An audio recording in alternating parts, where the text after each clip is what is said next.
Thank you, President Sessoms. To talk about some of the economic development activities and the value of universities, Dr. Stephen Knapp, President of George Washington University.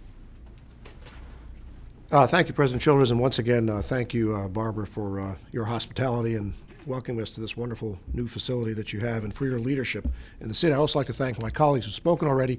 I represent a somewhat different kind of institution, and I think one of the strengths of the higher education sector here in Washington, D.C. and the larger region is the diversity of institutions we have and the multiplicity of missions that we carry out, all of which are very important to the health of this region. My university, George Washington, happens to be the largest in the District of Columbia with 25,000 students. They're drawn from all 50 states, from 130 countries, and many of them, when they come here, actually stay in the city, stay in the region, and contribute here. We have about 70,000 alumni in the greater Washington region, 13,000 living directly in the District of Columbia. They come here, they build families, they build homes, they build businesses. You'll be hearing from one of those alumni in just a few moments. I want to talk, though, about the impact, the economic impact of the overall sector here. You're going to be getting more detail from Dr. Fuller. And I do want to compliment Dr. Fuller on having done such a careful job, putting together in a very conservative way numbers that we know we can defend. They're not in any way inflated, because he was very careful to make sure he was only counting dollars that wouldn't be here, wouldn't be spent in our community if the universities weren't here. We directly, as a total collection of institutions, we directly employ 68,000 people in the region. That's a total payroll of $3 billion a year. And with our hospitals and universities combined, that makes us larger than the hospitality and leisure industries combined, which I think is sort of surprising, because you hear about Washington, D.C. as dependent on the government, dependent on tourism, and you don't hear as often about how important these institutions are directly to the economic health of the city. There are also some things that are maybe not as obvious about the role that we play here. We just had the 2010 census, U.S. Census took place, and we made sure that we were counting this year all of our students who live on campus. You know, the students who live in the community get counted as part of the regular business of the census, but we made a special effort to count those who live on campus. In the case of our university alone, the total was 7,010 students. That will mean an additional $326 million from the federal government going to the District of Columbia over the next 10 years. So it's just one of the many ways in which our universities contribute, and I'm very happy to join my colleagues in getting that word out. And I think if we're going to see the future of this city thrive in the way we know it can, it's going to depend on what these institutions contribute. Thank you. To talk about some of the other contributions of our universities to the community, President Neil Kerwin of American University. Thank you, John, again, and thank you, Barbara. Great hall to work in, and I want to commend you also for your leadership in forging these types of partnerships, because they really are critical, not just to the two sectors, but to the health of the entire city. I think many in this room know American University. It was established in 1893, and really from its very start, deep commitment to public service, broadly defined. The fact is that public service and service in general is a critical feature of every university in this city. It's embedded in our mission, and it manifests itself in a variety of ways that I'm sure most of you are familiar. Every one of these universities that are represented here are contributing in a meaningful way to K-12 education in the District of Columbia. You'll find these universities in every ward of the city. It's a sector that has taken the commitment of Washington, D.C. to be the capital of the United States with regard to green and environmental responsibility enormously seriously. The institutions that comprise the consortium are leaders in the purchase of alternative energy, and we are making strides in our research and development programs to ensure that what we learn is shared broadly in the city and the region. Our individual schools and colleges are contributing to the quality of life in the district in a variety of ways. Our business schools are helping residents with tax preparation.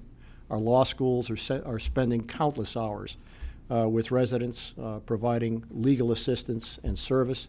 And of course, our arts programs, which have blossomed enormously over the past 40 years, are a source of not just entertainment but enrichment for the population as a whole, making these facilities available and accessible, just as we do our intercollegiate and club sports activities. The last time we measured the number, 600,000 hours of community service are provided by faculty, students, and staff of our universities. At any one time, more than 100 community service projects are active by the schools and colleges. The service mission is something that is embedded in the DNA of higher education in the District of Columbia, and it's something that's going to be very much a part of the future of this partnership, Barbara, in years to come. Steve talked a moment ago about the tendency of people to come to Washington to study and never leave. I'm one of those people. I came here in 1967 from Waterbury, Connecticut. I left for a couple of years, but I haven't left for much. The fact is this city is understandably a magnet for that kind of talent, and we're proud of the fact that our institutions instill in our graduates a principle of service to the community that I think that lasts with them a lifetime. Thank you, President Kerwin. For an actual example of what the universities mean in the life of the community, I'd like to invite an alum of George Washington University, Chris Hart, to come forward to just give us an example of his story. I did want to say I went on vacation last week, and your staff still tracked me down, and the one thing I did while I was on vacation was pay my dues, so.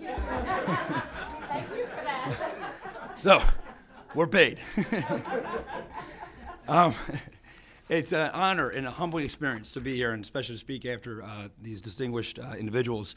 I did come to D.C. in 1999. I've been a resident of D.C. now for 12 years, and went to GW starting in 2001. At the end of my GW experience in 2005, I definitely wanted to stay in the city and really become a part of it. And so I had the idea of opening up a business and going the entrepreneurial route. In March 2006, we opened up at 2112 F Street with 3 employees, myself and a business partner, with an SBA loan from Eagle Bank, also a good chamber member. And I became a chamber member that year. So I've been a chamber member for 5 years now. But it was the greatest privilege to be able to come to D.C. And be able to become a part of the fabric of this community that I really do call my home. I feel like a true-born Washingtonian. Since 2006, we've now opened 3 businesses. I have almost 70 employees on my staff, a majority of which are D.C. residents.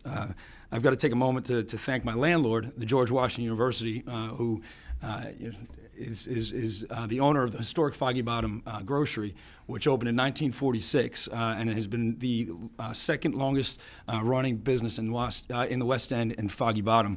And GW, through the help of President Knapp, Barbara Porter, Michael Aiken, Bernard Demchek, Charles Barber, and many others really supported me in this growth that I've experienced over the last years. Since then, we've also opened up, and actually, real quick, I also needed to point out Linda Argo, who is the head of DCRA when we opened my first business. And while DCRA, ABRA, ANC, BZA, all these acronyms are ones I wish I didn't know, I fortunately have had great help with many different people, including Councilmember Kwame Brown, Chairman Tommy Thomas, and Jack Evans. That all being said, I now do lead, I'm the president of the Washington Circle Business Association, and am doing everything that I can to try to give back to the community that has been so good to me over the last 5 years, 12, but 5 as a business owner. So in closing, I look forward to continuing to build this city, to being a part of it, and growing with this community. It has been the greatest privilege and honor. I've met some amazing people, and I look forward to the journey ahead. Thank you.